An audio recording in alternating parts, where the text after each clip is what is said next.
Հանդիյան, այսօրվա բողոքի ակցիայի նպատակը հայտնի է, բայց կառավարության միսն է եւ դուք էլ կառավարության շենքի դիմաց եք փորձելու եք ինչ-որ հանդիպում պահանջել, ուղերձ փոխանցել։ Ոչ մի հանդիպման մասին խոսք չկա, ուղղակի նույն ձև ամբարտավան շարունակում են իրենց պահվածքը այս իշխանությունները, ասելով թե ինչ պիտի անի Հայաստանի կառավարությունը, որ չի անում։ Մենք բոլորս գիտենք, որ նրանք ոչինչ չեն ձեռնարկում, բայց այսօր ուղղակի շատ փոքր ակցիայով այսպես ուզում ենք եւս մեկ անգամ հիշեցնել, թե ինչ պիտի անի, որը չի արվում, եթե չասեմ ինչ է արվում, որ խանգարում է։ Եվ սա զուտ այդ նպատակն ունի, եւ մենք շարունակելու ենք թեման պահել օրակարգի մեջ ոչ միայն այսպիսի ակցիաներով, այլև քննարկումներ, դահլիճային մարդկանց հետ հանդիպումներով, շատ իրազեկման նաեւ խնդիր կա, քանի որ այս իշխանությունները մոռացության տալու հակում ունեն թեման, մենք պատրաստվում ենք տարբեր միջոցներով, տարբեր միջոցառումներով թեման պահել օրակարգ։ Ադրբեջանցի զինվորները պահանջել են ամենախիստ պատիժը Ռուբեն Վարդանյանի նկատմամբ ու մենք զուգահեռ տեսնում ենք, որ այստեղ պետական մակարդակով բոն է տեսանելի, որևէ բան չի հանդիպում, հանգուցալուծում ինչ կլինի այս։ Զինվորներ, որոնք Ռուբեն Վարդանյանին գիտեն սոցցանցերից, եւ սա զավեշտ է։ Այս զավեշտը տեղի է ունենում աշխարհի եւ Հայաստանի կառավարության աչքի առջեւ։ Եվ հետեւաբար, այո, մենք պիտի ցույց տանք նաեւ աշխարհին, դրա համար գիտեք, որ ՄԱԿ-ի գրասենյակի մոտ ենք ակցիա արել ու տարբեր միջավայրերում, տարբեր դեսպանությունների նամակներ ենք հղում եւ շարունակելու ենք այս մասին խոսել, որ չծաղրեն Հայաստանի Հանրապետությանը եւ Հայաստանի քաղաքացիներին։ Սոցցանցերում մարդիկ գիտեն հատկապես ում եւ որտեղ դրված ականից են պայթել։ Սա ուղղակի ծաղրանք է մեր պետության եւ մեր քաղաքացիների համար։ Հանդիպյան Շվեյցարիայի խորհրդարանը ընդունեց բանաձև արցախահայերի վերադարձի վերաբերյալ համաժողով անցկացնելու, նաեւ գերիների հարցն է ներառված, փորձելու եք այս հարթակը եւս օգտագործել ներքին խորհրդարանում։ Անպայման, շնորհակալ եմ, սա կարևոր հարթակ է հարցի համար, որովհետեւ նաեւ Գենսերը երբ որ հրապարակում էր թե ինչ քայլեր պիտի արվի, նա նաեւ կոչ էր անում չեզոք երկրներին ներգրավել, որոնց անդամները, դեսպանության աշխատակիցները իրավունք ունեն, կարող են մասնակցել նաեւ առնվազն մասնակից դառնան այդ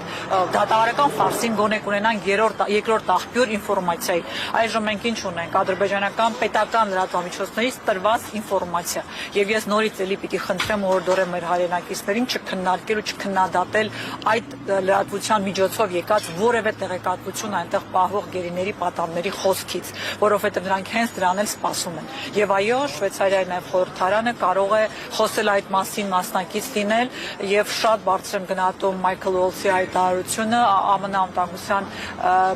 նախագահի անվտանգության խորհրդականին ուղիղ ասելու, որ ազատ արձակել։ Այստեղ խոսքը դատավարական ֆարսի մասին է եւ դա բոլորին տեսանելի է։ Եվ հետեւաբար այդ հորդորը, որ խաղաղության պայմանագիր ուղղակի չի կարող լինել առանց գերիների ազատ արձակման, սա փաստ, որ եթե անկեղծություն կա այդ խաղաղության օրակարգում եւ դա ոչ թե իշխանության գործարք է իշխանություն պահելու, ուրեմն պիտի ներպետական բոլոր ատյանների նաև դատական այդ հայցերը ավարտվեն եւ գերիները ազատ արձակվեն։ Առանց դրա ուղղակի անհնարին է պատկերացրեք Իսրայելը խաղաղություն կնքի առանց իր գերիների հետ ստացման։ Եվ դա եմ ասում, որ ոչ անգամ ներառված չէ, բայց էլի այս պարագայում էլ ինչ էր առաջարկում, առնվազն պիտի պայմանավորվածություն լինի, որ նախքան ստար ոչինչ է, եթե ժողովուրդների միջև խաղաղություն չի հաստատում, համերաշխություն առնվազն գերիների վերադարձի հարցում։ Տիկին Հանդիյան, իշխանության համոզմունքը կարծես թե այն է, որ եթե իրենք հետևողականորեն գնան այդ խաղաղության պայմանագրի հետևից ստորագրվի այդ պայմանագիրը, ի վերջո ասում են կլուծվի նաև այս հարցը, եթե խաղաղություն լինի, գերիները Նրանց մոտեցումը հետևյալն է, եթե այսինչ հող օրինակ սահմանազատման հետևանքով այս գյուղը չտանք, պատերազմ կլինի, եթե տանք չգիտենք կլինի թե ոչ։ Եկեք խաղաղությունը կնքենք, չգիտենք, ոչ չկնքենք չեն դա վերադարձի գերիներին, որ կնքենք միգուցե։ Ակնհայտ է, որ սա մանիպուլատիվ նարատիվ է եւ ակնհայտ է, որ նաեւ այս օրակարգում Ադրբեջանը շարունակում է հրապարակային պահանջները։ Այո, փուլային հնազանդ է Հայաստանի այսպես նվաստացման process է գնում։ Սա խաղաղություն չէ, խաղաղություն այսպես չի կայանում։ Խաղաղությունը կայանում է, երբ որ ժողովուրդների միջև աստիճանաբար հաշտեցում է գնում։ Նրանց դասագրքերը նայեք կտեսնեք ինչ են խոսում հայ ժողովրդի մասին, որ խաղաղության մասին է խոսքը։ Հետևաբար, այո, Հայաստանի իշխանությունների օրակարգում ուղղակի բացակայում է գերիների վերադարձի հարց։ Այնինչ դա պետք է հայտարարվեր որպես առաջնահերթություն, դա պետք է ներառված լինել բոլոր զրույցներում, բանակցություններում, որպես անկեղծ իրական խաղաղության օրակարգի կարևորագույն մաս։ Տիկին Թանդելյան իշխանությունը ասում է, որ նման երբ որ նախապայմաններով խոսեն, այսինքն բանակցությունները կգնան փակուղի։ Եվ հետաքրքիր է այ կոնկրետ գործնական քայլեր, բացի խաղաղության օրակարգից, իշխանությունը ինչ կարող էր անել, որը ըստ ձեզ չի արել, այսինքն ռեալ գործիքներ, որը կարող էր կիրառել իշխանությունը, բայց չի կիրառել։ Առաջին հերթին դա պիտի լիներ իրենց օրակարգում, որպես փաթեթի մի մաս։ Երբ որ ասում են փակուղի կգնա, տարբեր պահանջներ են եղել, տարբեր քննարկումներ կա։ Հիմա էլ Ադրբեջանը տանում է փակուղի, հայտարարով որ պիտի փոխեք սահմանադրությունը։ Այդ ինչի այդ հարցում կա քննարկում, անհանգստություն չկա, որ փակուղի է գնում, այս հարցում կա։ Սա համամարտկային հարց է։ Այստեղ որևէ պետություն չկա, որ երկրորդ կարծիք ունի, որ գերիները պիտի վերադարձվեն։ Ուղղակի Հայաստանի իշխանությունները օրակարգից հանել են, ասում եք ինչ պիտի անեն, պիտի պահեն օրակարգում, պիտի բանագնացներ ունենային այս հարցով բանակցելու, քննարկելու, որովհետև սա պիտի լիներ որպես կարևորագույն պայման խաղաղության օրակարգի, բայց նրանք ամբողջությամբ հանել են, ավելին այս հարցով զբաղվողներին հորդորել են չզբաղվել այս հարցով։